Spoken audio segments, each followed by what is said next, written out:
उसी टाइम मेरा left hand side की हड्डी टूट गई। तो अब सब घबरा गए। 2 महीने तक दिन रात ऐसे ही डिप्रेशन में जाता रहा। मैं कहा यार क्या होगा, अब भगवान ने पैर तो छीन लिए, ऊपर से एक हाथ भी छीन लिया, अब मेरे पास बचा ही क्या है। मैं कहा यार तेरी तो जिंदगी बर्बाद होगी। जो मैंने 7-8 साल जो चीज को दिए, वो चीज इतना अजी से तो ना छोड़ सकता। उसके बाद फिर मैंने वर्ल्ड कप में, जो कि इजिप्ट में हो रहे थे, वहां पे मैंने सिल्वर मेडल जीता। उसके बाद क्या हुआ, फिर मैंने थाईलैंड में गोल्ड मेडल जीता। ये बात साल 1993 की है। हरियाणा प्रदेश का एक ज़िला लगता है सोनीपत, और सोनीपत ज़िले का एक गांव लगता है मिर्ज़ापुर खेड़ी। ये बात है एक किसान परिवार के घर की। एक महिला जिसका नाम कैलो देवी होता है। कैलो देवी अपने 5 साल के बालक को सुला के चली गई थी, क्योंकि उस बच्चे को थोड़ा सा बुखार हो गया था। पहले डॉक्टर से दवा दिलवाई, डॉक्टर ने एक इंजेक्शन लगा दिया था। बच्चा आराम से सो रहा है, और जो 2.5 साल का जो उनका सबसे छोटा बच्चा है जिसका नाम सुनील मलिक होता है, उसको उसकी दादी के पास छोड़ जाती है और माँ चली जाती है खेत पे काम करने के लिए। और जैसे खेत से जब वापस आती है तो सबसे पहले माँ की नज़र पड़ती है बेटे पर, जो दूसरे नंबर का बेटा है, नाम उसका अशोक कुमार मलिक होता है। उस बेटे को क्योंकि अभी बुखार है, और जाके सबसे पहले उसके माथे पर जब हाथ रखा जाता है, लेकिन वो बच्चा थोड़ा परेशान हो रहा था, रो रहा था। माँ को देखकर तो थोड़ा सा और ज़्यादा रोने लगता है। तभी माँ ने उसको गोद में लिया, और गोद में लेने के बाद उससे पूछा बेटा क्या दिक्कत है, क्या परेशानी है। लेकिन बच्चा था वो लगातार रोते ही चला जा रहा था। अपनी जो समस्या थी उसको बताने में असमर्थ हो जाता है। माँ ने उस बालक को खड़ा किया, और खड़ा करने के बाद जैसे ही वहाँ से निकलने की कोशिश कर रही थी, कुछ सामान लाने की कोशिश कर रही थी, वो बच्चा अचानक से गिर जाता है। और जैसे ज़मीन पर गिरता है तो माँ की एकदम आंखें खुली की खुली रह जाती हैं। सोचने पर मजबूर हो जाती हैं कि अभी तक तो ये ठीक था, ये खड़ा क्यों नहीं हो पा रहा है। फिर दोबारा माँ कोशिश करती है खड़ा करने की, लेकिन वो बच्चा खड़ा ही नहीं हो पा रहा था। तभी माँ के दिमाग में ख्याल आ जाता है कि कुछ ना कुछ बड़ी बात हो गई है, जो बच्चा मेरा खड़ा नहीं हो पा रहा है। इसके बाद वो ज़ोर ज़ोर से रोने लगती है। बात दादी तक पहुंच जाती है इस बच्चे की। दादी भी उस 2.5 साल के बच्चे को लेकर पास पहुंच जाती है, और ये आसपास के मोहल्ले तक भी बात पहुंच जाती है। ये उन दोनों की बात है जब कोई बड़े ना वाहन हुआ करते थे, ना गाड़ियाँ हुआ करती थीं। गाँव से शहर तक पहुँचने में बड़ी मुश्किलें हुआ करती थीं। ऐसी स्थिति में कैलो देवी अपने जो पति हैं, जिनका नाम सुरेश मलिक है, जो कि प्राइमरी में शिक्षक थे, उनका स्कूल थोड़ा दूर था, उनका आने का इंतज़ार कर रही थी कब वो आएंगे और कब इसको डॉक्टर के पास लेके जाएंगे, क्योंकि जो समस्या थी वो गांव के डॉक्टर के हिसाब किताब की थी ही नहीं। आखिरकार वो आते हैं लगभग 5-6 बजे के आसपास। अब जो बेटा है, जो 5 साल का बच्चा है, जिसका नाम अशोक कुमार मलिक है, उसको सीधा बाहर बड़े डॉक्टर के पास लेके जाते हैं, और वहाँ से पता चलता है कि आपके बेटे को तो पोलियो हो गया है, यानी कि अब उसके जो पैर हैं वो पूरी ज़िंदगी काम नहीं करेंगे। माँ का तो रो रो कर बुरा हाल हो जाता है, और बच्चे को उस बात की समझ नहीं थी। लेकिन उसकी ज़िंदगी का यहीं से एक टर्निंग पॉइंट ऐसा शुरू होता है कि लोग उसे एक हीन भावना से देखना शुरू कर देते हैं। कौन खिलाएगा, कौन चलाएगा, कौन इसका कुछ करेगा। और उसकी ज़िंदगी का जो सफ़र शुरू होता है, कुछ जो शुरुआती सफ़र था वो बहुत मुश्किल में ज़रूर रहा था, लेकिन इस कहानी का जो एंड होता है वो इतना शानदार होगा, किसी ने इस बात की कल्पना भी नहीं की थी। वो पैरा पावर लिफ्टिंग में अपने किस्मत आजमाते हैं और वर्ल्ड चैम्पियनशिप में गोल्ड मेडल जीतते हैं। और साथ ही इसके अलावा जब वो एशियन चैम्पियनशिप हो या फिर Commonwealth Asian championship Commonwealth participate किया, और ओलंपिक में भी हिस्सा लेते हैं। तो वही गांव, वही रिश्तेदार, वही आसपास के लोग जो पहले कभी देखकर मुंह बनाते थे, आज देखकर गले लगाते हैं। आज हम मुलाकात करने के लिए आए हैं अशोक कुमार मलिक जी से। अशोक जी, आपका बहुत बहुत स्वागत है। और मुझे बहुत अच्छा लगा, मैंने आपको देखा था 190 किलो वजन आपने जब उठाया तो एकदम मेरी तो सांसें से अटक गई थी। ये सफ़र कैसे शुरू किया आपने, कैसे, अगर हम बात करें? देखो सर, मैं एक गांव से बिलोंग करता था, तो वहाँ पे क्या था, मेरे को इन चीज़ों का पता ही नहीं था कि एक स्पोर्ट्स लाइन भी है, ठीक है।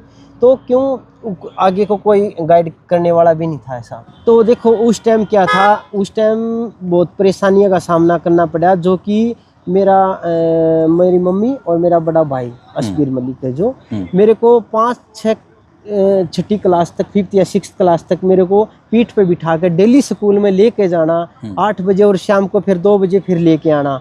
तो 5 साल तक उन्होंने बहुत संघर्ष किया। क्या नाम उनका? अशबीर मलिक, जो बड़ा भाई है वो। अच्छा। और मेरी मम्मी मेरे को पीठ पे बिठा, हाँ, और डेली स्कूल में छोड़ के आना, डेली लेके आना, कभी मम्मी कभी भाई, कभी मम्मी कभी भाई।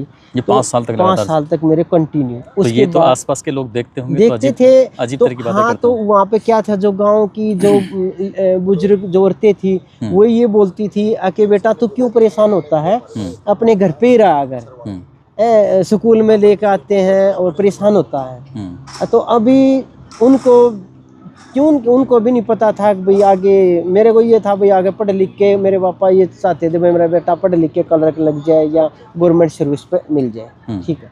तो अब गांव की जो औरतें थी वैसे बोलती थी, परेशान होता है, सुबह लेके जाती है इसको, शाम को लेकर, तो मतलब ऐसे देख बोलते थे। तो वो चीज़ें थोड़ा मेरे माइंड भी होती थी यार, मेरे को क्या क्या बोलते हैं। उसके बाद मैं फिर छठी क्लास में होया, तब मेरे को एक ट्राईसाइकिल मिली। अच्छा, हाँ, पहली बार? हाँ, पहली बार, जिससे मैं उसमें बैठ के जाता। मतलब किसी और के भरोसे नहीं थे, आप खुद के हाँ, भरोसे खुद थे? के भरोसे आ आप गया, खुद गाड़ी चला रहे हैं? हाँ, तो उसमें जाता मैं। हाँ। और मैंने 10th क्लास तक अपने गांव में की। उसके बाद फिर मैंने, मेरे पापा स्कूल से 11 की, उसके बाद फिर +2 मैंने पास के गांव है सांगी। अच्छा। तो सांगी में एक और हिस्सा होया, मेरे हादसा हुआ मेरे साथ। क्या होया, जब मैं +2 में था तो मेरे पास ये था फिजिकल सब्जेक्ट ले लिया, जो कि डीपी सर ने मेरे को असेसमेंट के नंबर लगाने मना कर दिए। 10 नंबर होते थे उनके हाथ में, मेरे को नंबर दिए उन्होंने 4। क्यों? वो बताऊंगा मैं आपको क्यों दिए। उन्होंने ये बोला कि तू फिजिकल नहीं ले सकता क्योंकि तेरे पैरों में दिक्कत है। मगर सर ये तो कहीं लिखा भी नहीं होता। तो खुदा खास्ता क्या, वहाँ भगवान ने, वहाँ पे कुश्ती के गेम होते थे गांव में। तो गांव में कुश्ती के गेम हो रहे थे, तो मैं उन गेमों को देखने गया वहाँ पे। तो एक लड़का सेम मेरी कंडीशन से वहाँ पे ये बोला कि मतलब मेरे साथ जो, अगर मेरी कंडीशन वाला अगर मैं उसको हो तो मैं उसके साथ कुश्ती कर लूंगा। अच्छा। तो वो भाई भी जा रहे थे बड्डे वाले, और तो वो बोले कि चल खेल इसके साथ है। हाँ, और तो तेरे जोड़ का है, मतलब तेरे साथ का है। मैं मैं क्या किया, उसके साथ मैंने कुश्ती करी। मैंने 2 मिनट में ही उसकी पटक दिया मैंने। तो मेरे को ना जितना, जैसे मतलब दंगल में गांव में इनाम मिलता है, कोई 100 रुपए, 50 रुपए, मेरे ऐसे ना इतने सारे पैसे हो गए, 8-10 हजार रुपए। तो वो जो टीचर थे, जो डीपी सर थे, तो वो भी उधर ही देख रहे। अच्छा, वो भी थे? हाँ, उधर ही थे। क्या बात है। तो उन्होंने मेरे को बोला कि शाबाश, अच्छा किया आपने, बड़ी खुशी हुई। तो मेरे को उन्होंने 8 नंबर दिए। अब भाई 4 से 8 हो गए सीधे? 4 से 8 नंबर दिए कि मतलब आपने इतना अच्छा अचीवमेंट किया, मतलब वहाँ पे अपनी कंडीशन वाले। इस बात का एहसास नहीं हुआ? बहुत एहसास हुआ। उसने बोला स्पेशल ऑफिस में आगे, भाई इस लड़के की कल मैंने कुश्ती देखी और अच्छा प्रदर्शन किया, तो मेरे को अंदर खुशी हुई। तो उसके बाद फिर मैं यहाँ पे आ गया गोहाना। पापा ने मेरे को ना वहाँ पे रूम दिला के उधर मेरा खाना का ढाबे पे कर दिया, और उधर मैं सुबह शाम जाता खाना, और रहना मेरा उधर रूम का कर दिया। ठीक है, मैं 2 साल तक उधर ही रहा। तो उसके बाद मेरी मौसी रहती थी वहाँ पे, तो 2011 में आ गई थी। तो मैं उसके पास रहा, सरला देवी नाम उनका। हाँ, तो उन्होंने मेरा काफ़ी सपोर्ट किया। अच्छा। मेरे को टाइम पे कपड़े और मतलब खाना बनाना, मैं मेहनत करके आता, तो उन्होंने मेरे को गर्म पानी करना। उनके भी बच्चे होंगे? हाँ, उनके भी बच्चे थे, अपने बच्चों की तरह मेरे को रखा। अच्छा। हाँ, तो उन्होंने पूरी सपोर्ट किया मेरे को। तो डाइट प्रॉपर तरीके से देना कि अब घी दूध डालना। हाँ, तो अच्छा सपोर्ट किया। कोई पक्षपात नहीं किया कभी। हाँ, अपने बच्चे की तरह रखा। हाँ, और आपकी पूरी सेवा की। तो मेरे को क्या था, मेरे पापा ने मेरे को शहर में छोड़ दिया, कॉलेज में एडमिशन करा दिया कि बेटा आगे पढ़ाई कर ले, और यही सोचती बस पढ़ाई करके क्लर्क वगैरह लग जाएंगे। तो यहाँ तक, तो उसके बाद में जब 2nd ईयर में होया, तब गाँव में, शहर में गोहाना में, तो वहाँ पर क्या था, कॉलेज के गेम हो रहे थे, ऑल यूनिवर्सिटी गेम। तो वहाँ पे मैंने देखा सभी बच्चे, कोई शॉट पुट कर रहा, कोई रनिंग कर रहा, कोई जेवलिंग कर रहा, तो बहुत सारे इवेंट अलग अलग खेल रहे। तो मेरे को उनको देख के अब अंदर से जुनून, यार मखा अगर पैर होते तो मैं भी करता। खुदा खास्ता वही बात है, भगवान ने कोई एक ऐसा बंदा भेजा, तो उन्होंने मेरे को बोला भैया आप है ना कि आप भी कर लो कुछ। मखा भैया मैं क्या करूं? तो बोला एक पैरा ओलंपिक गेम होते हैं, उसमें जिनको पैरों में प्रॉब्लम होती है ना, वो उसमें हिस्सा ले सकते हैं। अच्छा। हाँ, तो मखा भैया कैसे क्या होगा? तो उसने मेरे को बोला कि आप 4-5 बजे जिम में आ जाना। मखा ये जिम कहाँ पे मिलेगी? तो उन्होंने बोला कि उधर आप आ जाइयो। मैं ठीक है। तो मैं 4 बजे का इंतजार करता रहा। तो मैं प्रॉपर 4 बजे मैं वहाँ से निकला और जिम में पहुँच गया, और लड़के से मैंने बात करी, उसने बताया कि ऐसे ऐसे बेंच प्रेस लगानी होती है, पैरा पावर लिफ्टिंग गेम है। और मैंने फर्स्ट टाइम ही 75 kg उठाया। अच्छा, हाँ, तो आपका कितना वजन था? मेरे में बॉडी वेट था 42। हाँ, तो उसके बाद फिर वो लड़के से उसने मेरे को बोला कि मैं ब्रॉन्ज मेडलिस्ट हूँ नेशनल का। मैं कहा भैया अब आगे कैसे क्या होगा? तो आप उसने ये बोला कि आप तैयारी करते रहो, मैं आपको जरूर बताऊंगा जब नेशनल होंगे, जब स्टेट होगी डिस्ट्रिक्ट की है, तो मैं आपको जरूर गाइड करूंगा। मैं कहा भैया मैं ट्रेनिंग करूंगा अच्छे, तो आप बताइए। तो मैंने घर पे बात करी पापा से, मम्मी से। उन्होंने मेरे को बोला कोई दिक्कत नहीं, आप है ना खुल के खेलो और मेहनत कर, हम तेरी पूरी सपोर्ट करेंगे, घी दूध खिलाएंगे अच्छे से, आपकी पूरी डाइट वो करेंगे, और अपना पढ़ाई पे भी फोकस कर, अपना गेम भी करता रहे। ठीक है। तो मैं 3 महीने में मैंने 100 kg वेट उठा दिया। तो जब वहाँ पर डिस्ट्रिक्ट हुई तो स्टेट डिस्ट्रिक्ट हुई, इसमें मेरा गोल था। वहाँ पर फिर स्टेट हुई था, तो मैं स्ट्रॉन्ग मैन ऑफ बना हरियाणा से। Strong man of Haryana. हाँ, हरियाणा से बना मैं। तो मेरे को ये भी नहीं पता हकीकत में मेरे को क्या क्या प्राइज मिलता है। सर्दी का टाइम था, नवंबर में। मैं और मेरा छोटा भाई जा रहे थे बाइक पे, और मेरे से गांव से था 35 किलोमीटर दूर। तो मेरे को वो मेडल मिला, तो मेरे को लगा भाई ये मेडल है, बस ये मिलेगा और क्या है। तो मेरे को उन्होंने मेडल दे दिया। तो मैं क्यों, सभी को मेडल मिल रहा था, अब मेरे को क्या पता था ट्रॉफी भी है स्ट्रॉन्ग मैन की। तो मैं सीधा वहाँ से अपने 8-9 बज रहे थे, मगर जल्द आ तो लेट हो गए, हम दोनों छोटे छोटे वैसे थे। तो गांव में जब पहुँचे, घर वाले बहुत परेशान हो रहे थे आके, मतलब उस टाइम फोन भी नहीं इतना होता था, क्यों कौन बच्चों के पास नहीं थे। सही बात। तो हाँ, वहाँ पे जाके पूरी फैमिली मेरा हमारा दोनों का इंतजार करे, एक बच्चे तो खो गया आज। तो कहीं कहीं ढूंढ रहे, तो वहाँ जब हमने देखे तो खुशी हुई, और मेडल दिखाया मैंने घर वालों को। घर वालों को काफ़ी खुशी हुई, अब मेडल जीत के लेके आए। तो अगले दिन मैं कॉलेज में जाता हूँ तब, तो मैंने डीपी सर से वो मेडल दिखाया। तो डीपी सर मेरे को बोले कि अशोक सर्टिफिकेट। माँ सर वो तो मैं लेके आया, क्यों मेरे को नहीं पता था कि इसका सर्टिफिकेट भी होता है। और तो मैं सर मैं कल ले आऊँगा। बोले ठीक है तू जा। मैं सोनीपत गया, मेरे से 35 किलोमीटर, मैं और मेरा भाई। अगले दिन सोनीपत वहाँ पे जो जिसने जो टूर्नामेंट स्टेट करवा रखी थी, तो उन्होंने ये बोला कि आके ना मैं शाम को मिलूंगा, जो कि मैं वहाँ पे 9 बजे पहुँच गया था। मैं उनसे मेरी बात हुई, तब उन्होंने ये बोला कि मैं तो शाम को 4 बजे जिम खुलेगी तभी आपको दूंगा। उन्होंने क्या किया, मैं जब 4 बजे पहुँचे जिम में, तो उन्होंने ये बोला कि ऐसे ऐसे बच्चे हैं, देखो अपना इनाम ही छोड़ के भाग जाते हैं। हालांकि मेरे को पता ही नहीं मेरे पास क्या क्या इनाम मिलेगा।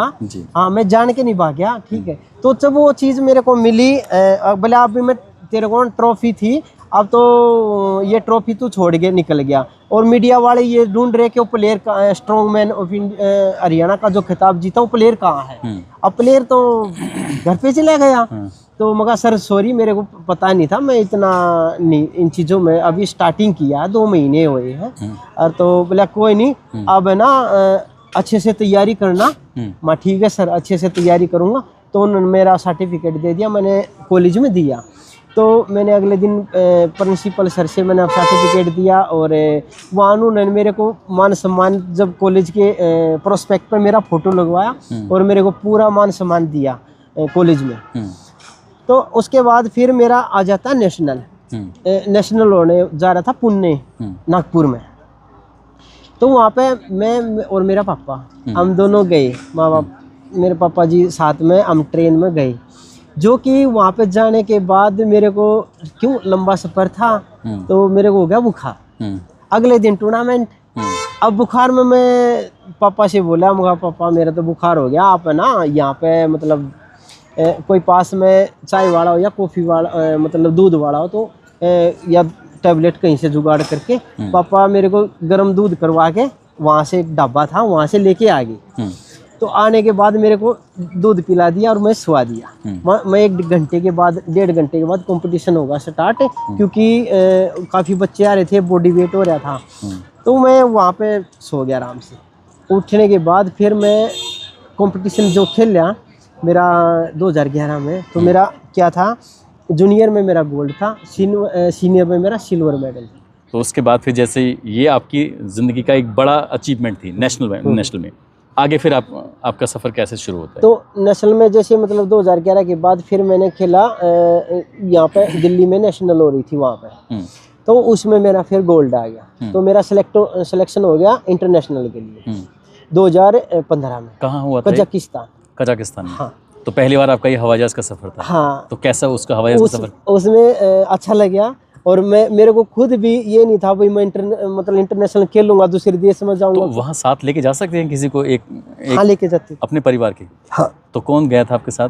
उस टाइम नहीं गए थे, उस टाइम क्योंकि हमारी टीम का एक ही मेंबर जाता जो कि एस्कॉर्ट होता, जो हेल्प डालता पूरी उसका। अच्छा अच्छा। हाँ, तो वो एक लड़का था नागपुर से, उधर से चेयरमैन के उसमें था, तो विजय मुनीश्वर सर के साथ में ही। गांव से जो लड़का अभी चल नहीं सकता था, अब वो न केवल अपने पैर पे बल्कि आसमान में उड़ रहा है। हाँ, बिल्कुल। तो फिर वहाँ पहुँचे? तो वहाँ पहुँचा, मेरी 9th रैंकिंग आई। अच्छा।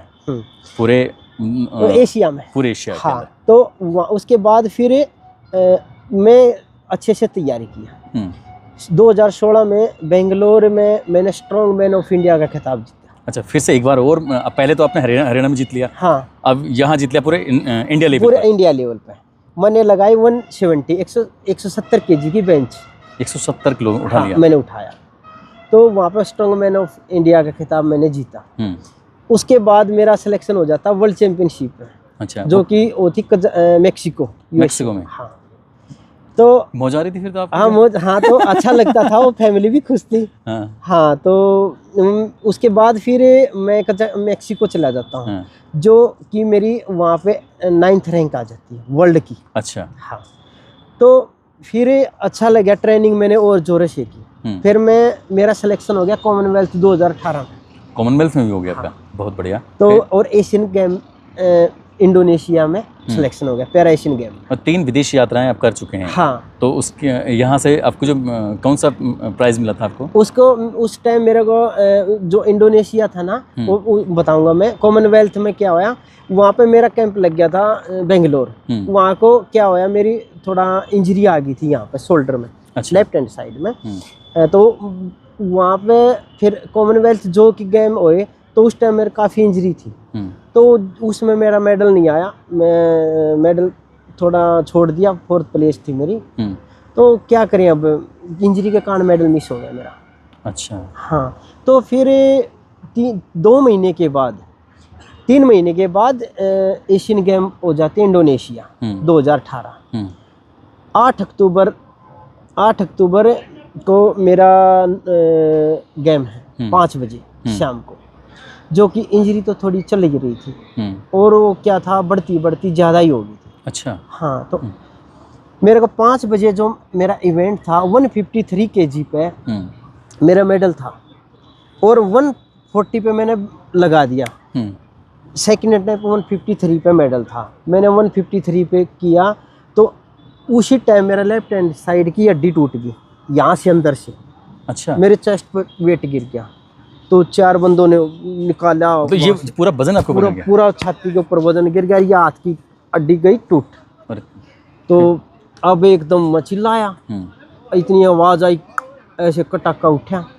तो अब सब घबरा गए, इतने सारे ऑफिशियल वहाँ पे थे, मतलब काफ़ी लोग थे वहाँ पे, जो प्लेयर भी थे और ऑफिशियल भी थे। अब ये क्या हो गया, हड्डी टूट गई लड़के की वेट उठाते टाइम।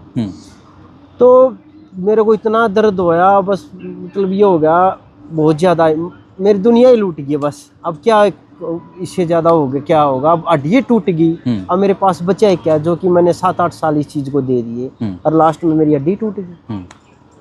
तो मेरे को हॉस्पिटल में ले गया, वहाँ पे एक्सरे करवाए, और जो मतलब उन्होंने देखा क्लियर हड्डी टूटी हुई है, उन्होंने मेरा ऑपरेशन किया। ऑपरेशन मेरा चला 9 घंटे। 9 घंटे मेरा ऑपरेशन चला। उसके बाद मैं 13 अक्टूबर को इंडिया आ जाता हूँ। तो उन्होंने ऑपरेशन किया। अब वहाँ पे क्या था, अब मेरे जो ग्रुप के थे उनके पास मेडल 3-4 मेडल आए, और हाँ, और मैं हॉस्पिटल में। तो उनको देखता, यार मखा देखो, एक मेडल मैं भी अपने इंडिया को देता अगर मेरी हड्डी ना टूटती, मेडल मुट्ठी में। अब मैं क्या करूँ जब हड्डी टूट गई। तो डॉक्टर साहब से मैंने बात की, माँ सर मैं क्या दोबारा गेम कर सकता हूँ? उन्होंने बोला कि ये आप कर सकते हैं। अच्छा। हाँ। तो मेरे अंदर थोड़ा सा हिम्मत बढ़ी कि मैं आगे कर सकता हूँ। ऐसे मतलब और सारे ऑफिशियल आते हैं, ऐसे बोलते हैं सो कब तू शॉर्ट पुट कर लेना। अब क्या करे, अब पावर लिफ्टिंग तो नहीं हो पाएगी। तो अंदर से बस रोना था, आंखों में आंसू आते हैं, ये क्या। घर वाले परेशान, लड़के के साथ क्या हो गया, घर वाले रो रहे, मम्मी रो रही, भाई रो रहे, पापा। तो मेरे से बात भी नहीं करी जा रही, मैं हॉस्पिटल में। तो 9 घंटे जो ऑपरेशन में मैं निकाला बाहर, मेरे को 2 घंटे के बाद होश आया। तो मेरे आँखों में ये इतना सारा दर्द, मैं कहा ये क्या हो गया। 2 रातों में सो नहीं पाया। फिर मैं इंडिया आने के बाद मैं 2 महीने तक दिन रात ऐसे ही डिप्रेशन में जाता रहा। मैं कहा यार क्या होगा, अब भगवान ने पैर तो छीन लिए, ऊपर से एक हाथ भी छीन लिया, अब मेरे पास बचा ही क्या है। अब मैं कहा यार तेरी तो जिंदगी बर्बाद होगी। फिर वो जो मैंने 7-8 साल जो चीज़ को दिए, वो चीज़ इतना अजी से तो ना छोड़ सकता। वो मैं क्या करता, मैं 3 महीने हो जाते हैं ना, फिर मैं अपना उसका मैंने क्या किया, इसका एक्सरे कराया। एक्सरे कराए तो डॉक्टर ने ये बोला कि आप है ना, आपकी जो हड्डी है वो प्रॉपर तरीके से जुड़ गई। हाँ, 50 से 60 दिन लगते हैं। हाँ, और तो उसको 6 महीने लगते हैं उसको बिल्कुल प्रॉपर उसी वे बनाने में। तो मगर सर अगर मैं इसके ऊपर थोड़ा वर्क करूं तो कर सकता हूँ। बोले हाँ बिल्कुल करो। अब मेरे पास फिजियो भी नहीं, मैं पानी की बोतल, उस बोतल में पानी डाल के और उसका ऐसे मोमेंट करता, ऐसे करता। तो एक डॉक्टर साहब ने मेरे को बोला कि आप ऐसे ऐसे खोल लिया करो इसको ना, ये चालू हो जाएगा। मैं ठीक है डॉक्टर साहब। मैं उसको ऐसे करता हर रोज, तो इसमें थोड़ी थोड़ी सी पावर आने लगी हाथ में। जब मेरे को नवंबर में, अक्टूबर में, उसके बाद जनवरी फरवरी में मैं जिम में चला जाता हूँ। क्यों, मैं अब घर पे कैसे डिप्रेशन में इतना चला गया। घर वाले, मम्मी समझाती, पापा समझाते, भाई समझाते, मौसी समझाती कि कोई नहीं बेटा तू अपना ना हिम्मत कर, ठीक है। तो मैं कहा कोई नहीं, मैं देखो डॉक्टर साहब ने ये बोला है कि दोबारा कर सके। मैं मन में जिद इतनी है कि मैं जिम में चला जाता हूँ। फिर जिम में मैं क्या किया, मैंने 2 kg के डंबल उठाए, 2 kg से फिर मैं अगले दिन 5 kg के डंबल उठाए। तो हल्का हल्का फील होता, फिर धीरे धीरे ना मैंने 7 kg के डंबल उठाए, वो धीरे धीरे लेने लगी मसल है ना। फिर मैंने क्या किया, जब मैंने 15 दिन हो जाती है ना, फिर मैंने पूरी रोड उठाई। तो मेरे को खुशी सी हुई अंदर से, हाँ मगा भगवान मैं कुछ कर सकता हूँ। तो उसके बाद फिर मैं क्या किया, मैंने 5 kg और बढ़ाए। उसके बाद मैंने टोटल 25 kg, उसके मैंने 5 रैप लगाए। फिर मैंने क्या किया, हफ्ते 10 दिन में मैंने 30 kg लगाया। धीरे धीरे ठीक चलता गया। तो अंदर थोड़ा हौसला, खुशी भी फील होती गई। तो फिर मैं यार दोस्तों के साथ चला जाता हूँ चंडीगढ़। तो वहाँ कैश प्राइज का थोड़ा इशू था, उधर चला जाता हूँ। तो मेरे को ऐसे टोंट मारने लगे कि यार अब तू क्या करेगा, 80 kg वेट उठाए है, अरे तू स्टेट भी नहीं कर सकता। माँ कोई बात नहीं, भगवान भाई सुनेगा हमारी भी, ठीक है। दोस्तों ने क्रिटिसाइज करना शुरू कर दिया। हाँ। तो मेरे को ज्यादा ही टोंट मारे उन्होंने। तो मैं अगले दिन जिम में आ जाता हूँ ना। मैंने गुस्से में उठाया 100 kg। 100 kg? हाँ, 100 kg मेरा अच्छा गया। मेरे को खुशी हुई है, मगर 100 kg भी उठ गया। तो फिर मतलब चोट लगी हुई को कितने दिन हो गए? वे हो गए थे जी 7-8 महीने। ठीक है, वो अपने हड्डी अपने प्रॉपर वे में जुड़ चुकी है। हाँ, 7-8 महीने हो गए थे। उसके बाद फिर मैं 100 kg के लगाने के बाद मेरे अंदर हौसला आया। मैंने पापा को बोला ये बात, मैंने 100 kg उठा लिया। मम्मी को बोला, मौसी को बोला, भाइयों को बोला, सब खुश हो गए। बोले अच्छा 100 kg तक उठा ले। मगा हाँ। और तो बोला चलो अच्छी बात है। फिर मैंने 15-20 दिन के बाद उसके रैप लगाए। फिर मैंने उठाया 120 kg 2 महीने के बाद। फिर हो जाता है हाँ कोरोना काल शुरू। तो उसमें मैंने क्या किया, घर पे ट्रेनिंग की। घर पे ट्रेनिंग की तो अब सब बाहर तो निकलना ही नहीं था, घर पे मैं अपनी ट्रेनिंग करता।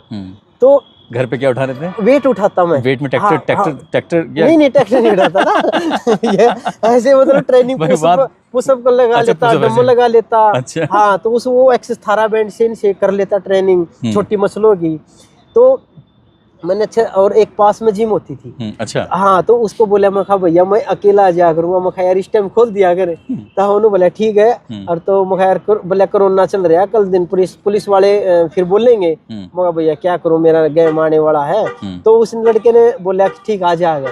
तो मैं पहुंच जाता, तो मैं ट्रेनिंग करता रहा।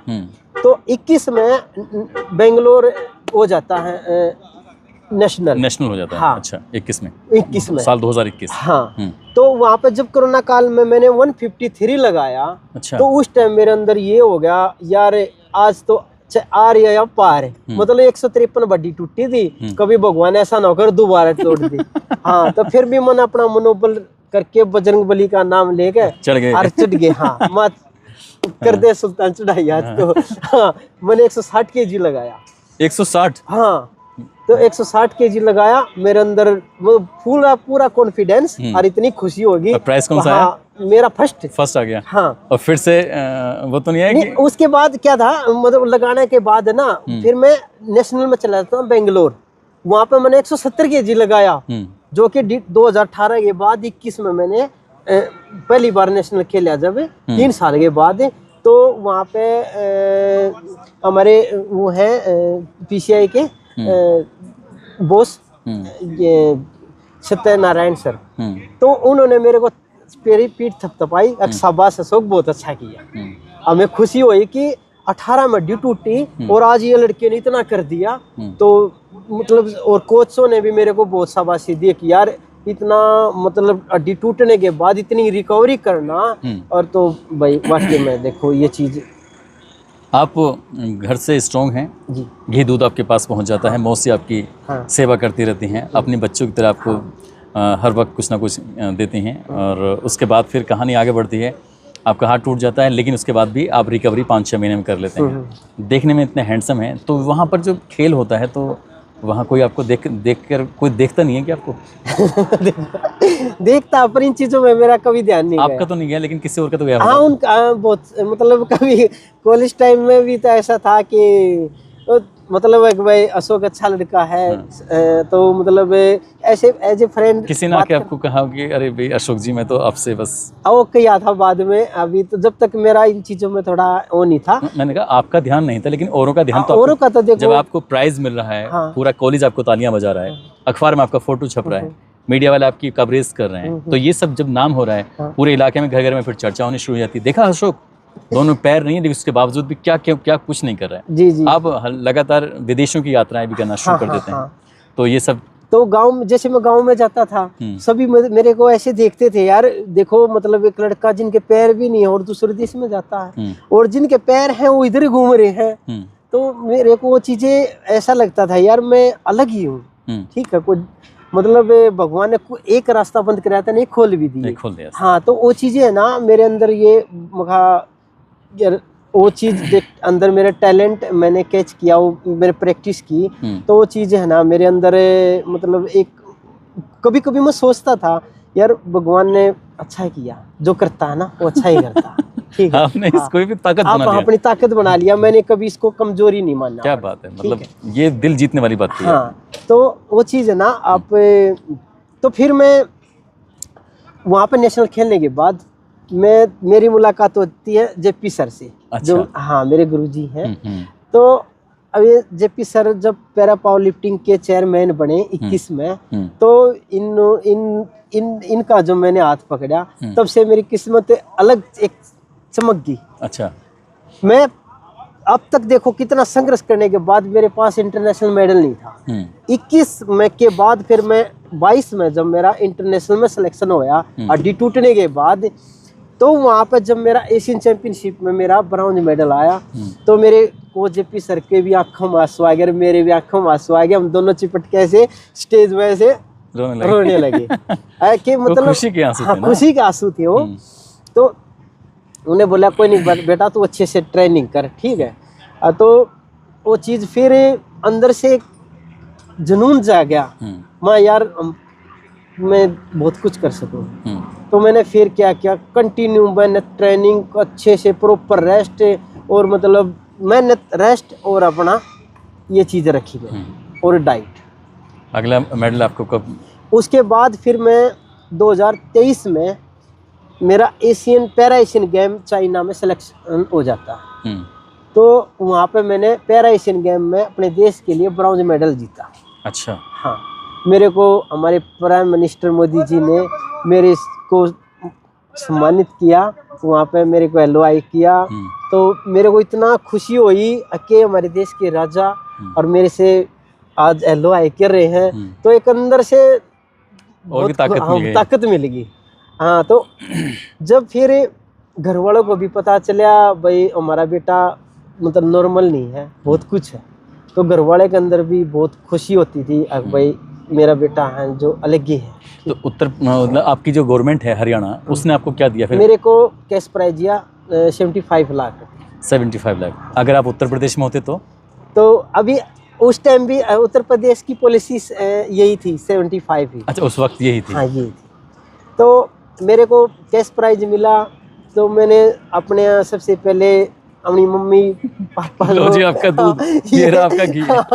हाँ, वैसे भाइयों को मैं सभी को बहुत खुशी हुई। 75 लाख का घी। 75 लाख रुपए का। हाँ, तो मान सम्मान मिला मेरे को। अब तो बहुत खुशी हुई, और उसके बाद फिर मैं पैरा ओलंपिक में सेलेक्ट हो गया। बहुत बढ़िया। हाँ, तो मैंने उसके बाद फिर मैंने वर्ल्ड कप में यहाँ पे जो कि इजिप्ट में हो रहे थे, वहाँ पे मैंने सिल्वर मेडल जीता। अच्छा। हाँ, फिर 2024 में। फिर क्या दिया सरकार ने? सरकार ने मेरे को दिए 30 लाख रुपए। 30? हाँ। अच्छा, ये तो 1 करोड़ से भी ऊपर पहुंच गए। तो मैंने फिर अपनी जो चीजों की जरूरत थी मैंने वो खरीदी, अपनी जरूरतों को पूरा हाँ किया। तो हाँ, जरूरत जो थी। अब मोसी ने देखो रखा। लेकिन यहाँ ये सब रूल्स बदल चुके थे उत्तर प्रदेश के अंदर। हाँ, तो ये अगर यही आप प्राइज वहाँ जैसे जीत के आए थे हरियाणा के लिए, अगर उत्तर प्रदेश के लिए जीते तो क्या मिलता आपको? उत्तर प्रदेश के लिए नौकरी मिलती अच्छी वाली। कौन सी? DSP? DSP SPO मिलती, जो कि अभी हरियाणा में नहीं मिलती, क्योंकि अच्छा। पॉलिसी चेंज कर दी हरियाणा गवर्नमेंट ने। वो 18 तक मिली। उसके बाद जो पॉलिसी बनी है 21 में, वो ओलंपिक लेवल पे ही सिल्वर मेडल पे, गोल्ड मेडल पे सीनियर कोच की नौकरी है। ओके। हाँ। फिर आपका सफर आगे? उसके बाद क्या हुआ, फिर मैंने थाईलैंड में गोल्ड मेडल जीता। थाईलैंड में? हाँ, थाईलैंड में। अच्छा। हाँ, तो फिर वो थाईलैंड में जो गोल्ड मेडल जीता था वो कौन सी कंपटीशन था? वो वर्ल्ड कप था। अच्छा, वर्ल्ड कप में। जी। बहुत तो बढ़िया। वहाँ पर मैंने लगाई बेंच से 197 1997 किलो वजन आप 197 किलो वेट 197 किलो वजन आपने उठाया। हाँ। जो 153 पे जाके कहानी रुक से गई थी। हाँ। ब्रेक लगा था। हाँ। अब आप कहानी 197 kg पे मैंने हाँ वर्ल्ड कप में गोल्ड मेडल जीता। जिसके बाद फिर मैंने तबलीसी में जीता ब्रॉन्ज मेडल। हाँ, उसके बाद मैं पेरिस के लिए पैरा ओलंपिक के लिए रवाना हो गया। अच्छा। पेरिस में, जहाँ पे मैंने 199 किया, अपना बेस्ट परफॉर्मेंस किया, अपना लाइफ बेस्ट किया मैंने। और मेरा मेडल 6 प्लेस आई वहाँ पे। 6 प्लेस है जी। जो फर्स्ट आई थी उन्होंने कितना उठाया? उन्हें 200 ना, फर्स्ट मुझे 222 kg। 222 kg। हाँ, sorry 216 kg। 216 kg। 216 kg। Okay. उसके सिल्वर मेडल ने उठाया था 213 kg सिल्वर ने। हाँ, और ब्रॉन्ज 209 kg। और मैंने 199 लगाया था। तो पूरे उसमें आपका ओलंपिक में 6वां स्थान था। हाँ, 6वां स्थान रहा मेरा। कोई नहीं, आप अभी तो और भी बहुत सारी मंजिलें हैं, बहुत सारे मौके हैं। हाँ। तो अब आपके आज फिलहाल जो आप खेल रहे हैं वो नेशनल खेलने के लिए आए हैं यहाँ पर। तो ये 3 नवंबर 2025 आपकी ज़िंदगी का बड़ा ख़ास दिन रहा है। जी। उससे पहले क्या था, मेरी मुलाकात हुई गीतिका जी से। वही तो मैं पूछ रहा हूँ कि 3 नवंबर 2025। हाँ, तो नहीं, मुलाकात हुई थी 2023 में। ये तो बता दो कि उस दिन फेरे लिए थे आपने? आज वो नवंबर में, वो नवंबर में हुई थी। वही तो 3 नवंबर 2025। तो ये आपको चुपके से देखती थी? आई जो फर्स्ट नेशनल में आई। हाँ। और मैंने तब इसको देखा, तो इन्होंने मेरे को देखा, तो इन्होंने मेरा नंबर लिया कि मैं आपसे कांटेक्ट करती हूँ, मेरे गेम के बारे में थोड़ा बता दें। अच्छा। मैं ठीक। फिर इनका जो नेचर मेरे को अच्छा लगा, इनका जो नेचर पड़े गेम को। तो ये कहाँ के रहने वाली हैं? ये उत्तराखंड से। उत्तराखंड से? जी, मैं हरियाणा से। आप हरियाणा से, उत्तराखंड से। दो प्रदेशों को आपने एक कर दिया। तो मेरे को ना तब इससे मुलाकात हुई, मेरे को अंदर से मतलब ये हो गया कि मतलब भाई ये मेरी लाइफ पार्टनर बनेगी। तो इनके मेरा घर वालों ने कुछ फ्यूचर नहीं, जब आपने घर पे बताया होगा मैम, तो घर वालों ने कुछ नहीं कहा आपसे जो कि भाई? एक्चुअली मेरे पापा जी नहीं हैं, हाँ। तो मम्मी है। मम्मी का फुल सपोर्ट रहता है हर चीज़ में, गेम को लेकर के, क्योंकि कोई भी मतलब लड़की को ऐसा अलाउ नहीं करता है कि वो जॉब भी करती है। फैमिली में मैं बड़ी हूँ, मेरे 2 भाई बहन हैं छोटे। फैमिली में लड़की को अलाउ नहीं किया जाता है कि वो जॉब करे, उसके बाद जाके वेट उठाया। सबका यही बोलना होता था कि मतलब वेट उठा रही है, लड़कों वाले काम करी, तो चीज़ें वहाँ पे अलाउ नहीं थी। बट मम्मी ने बहुत ज़्यादा सपोर्ट किया। फिर हम जब दिल्ली आए थे तो ऐसे ओपन चैम्पियनशिप भी हो रही थी। ओपन चैम्पियनशिप में तब सर से मैं मिली थी, मतलब इनसे मिली थी मैं। तब वहाँ पे मैंने 40 किलो लिफ्ट किया था, 35-40 किलो। तब वहाँ पे मुझे इतना नॉलेज ही नहीं थी पैरालंपिक में। पैरालंपिक गेम्स होते हैं, पैरा पावर लिफ्टिंग किया है, तब इन्होंने मुझे बताया था इस चीज़ के बारे में। फिर नेशनल में हम आए, इन्होंने सारी चीज़ें देखी, दिखाई मुझे चीज़ें, क्योंकि जिसको नॉलेज ही नहीं है वो कैसे आगे बढ़ेगी। तो वहाँ मतलब 1 पे और 11 हो गए फिर। कह सकते हैं। एक तो और ये अपने ससुराल में आज गेम खेलने के लिए आए हैं। हाँ, नहीं मैं ससुराली मतलब तो कहेंगे इसे? हाँ, है ना? हरियाणा मेरा ससुराल है। नहीं, नहीं, इनका ससुराल इनका उत्तराखंड है ना? हाँ। तो ये उत्तराखंड में तो हो रहा है। हाँ, ये उत्तराखंड में, मतलब आज ही उत्तराखंड में आए हैं। आप अपने ससुराल में आए। हम अपने ससुराल में खेलने। ये अपनी ससुराल आए हैं आज खेलने के लिए। तो ये फिर आपकी 3 नवंबर 2025 में हाँ शादी हो जी। जाती है धूमधाम के साथ। हाँ, मतलब ये है कि फैमिली में होता है ना, फैमिली में अलाउ नहीं करते हैं एकदम से। हम किस किस को देखें, फैमिली में बहुत सारे कोई लोग बात नहीं। होते हैं, ठीक है। बट इनकी फैमिली ने अलाउ किया, मेरी फैमिली ने अलाउ किया, फिर हमने साथ में किया। बट एक चीज़ ये अच्छी है कि देखो, कुछ लोग ऐसे होते हैं शादी के बाद लड़कियों को अलाउ नहीं करते हैं। बट मैं बहुत लक्की पर्सन अभी हूँ भी खेल रही हैं सीरियसली। एग्जैक्टली, क्योंकि मैं शादी है, अभी शादी को अभी 2 महीने हुए। 2 महीने बाद मतलब अपने घर की बहू को बाहर निकालना, वो भी हरियाणा जैसे प्रदेश में, बहुत बड़ी चीज़ हरियाणा है। बदल रहा है। नहीं नहीं, मैं वहाँ लड़कियों के प्रति बहुत जागरूक हो रहे हैं। लड़कियों के प्रति हो रहे हैं ना और वहीं से शुरू हुआ था तो बेटी बचाओ बेटी नहीं बेटी सर, पढ़ाओ। जी, सर जी। पॉइंट लड़की के प्रति, बहू के प्रति नहीं। बहू वो मैं भी एक तो point उनकी बता बेटी भी तो रही कहीं बहू बन के जाती होगी। बट हर जगह ऐसा नहीं है। मैंने चीज़ देखी है लोगों से जो मैं मिली हूँ। बट मेरे ससुराल में मेरी सास ने मुझे वो चीज़ अलाउ की। कुछ खो के ही तो इंसान को उसकी समझ आती है कि हाँ मैंने क्या खोया है। जैसे आपने आपकी हड्डी टूट गई थी, तब आपको पता चला कि इस हाथ की क्या वैल्यू है, तब आपने उसको ताकत बनाया। तो ऐसे ही हरियाणा में बेटियों की संख्या बहुत कम हो गई थी। जब बेटियां कम हुई तब उन्हें ये एहसास हुआ कि बेटियों की क्या वैल्यू है। अब चाहे बेटी बहू के रूप में आए या बेटी की ही हो, तो उसका सम्मान वो पूरा करते हैं। ये खैर आगे फिर तो फिर वो मतलब शादी वादी हो शादी, गई हाँ, आपकी, अब तो जिंदगी शादी हो गई 3 नवंबर को। हाँ। तो उसके बाद फिर मैं कहा चलो अपना ट्रेनिंग तो कंटिन्यू रखनी ही है। और तो अब ये पूरी सपोर्ट करती है गेम में भी।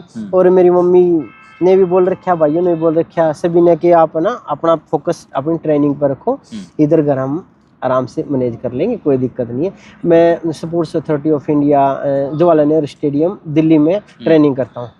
अब हाँ, अभी अभी करंट में आगे क्या मैं और टॉप्स का, पाना बाकी है। हाँ, तो वहाँ पे अभी देखो, जब गवर्नमेंट्स मेरे को टॉप्स में डाल रखे हैं वहाँ पे, तो वहाँ पे क्या है, मेरे को खाना पीने अच्छी फैसिलिटी मिल रही है मेरे को। ऊपर से जेपी सर भी मेरे को पूरी सपोर्ट करते हैं, किसी चीज़ की कोई ज़रूरत होती है वो प्रोवाइड कर देते हैं जल्दी से। तो काफ़ी इनका सपोर्ट रहा है। तो फिर अभी कौन से मेडल और जीतने हैं आपको? अभी देखो, अब मेरा LA का टारगेट है 2028 वाला। अच्छा, ओलंपिक का जी।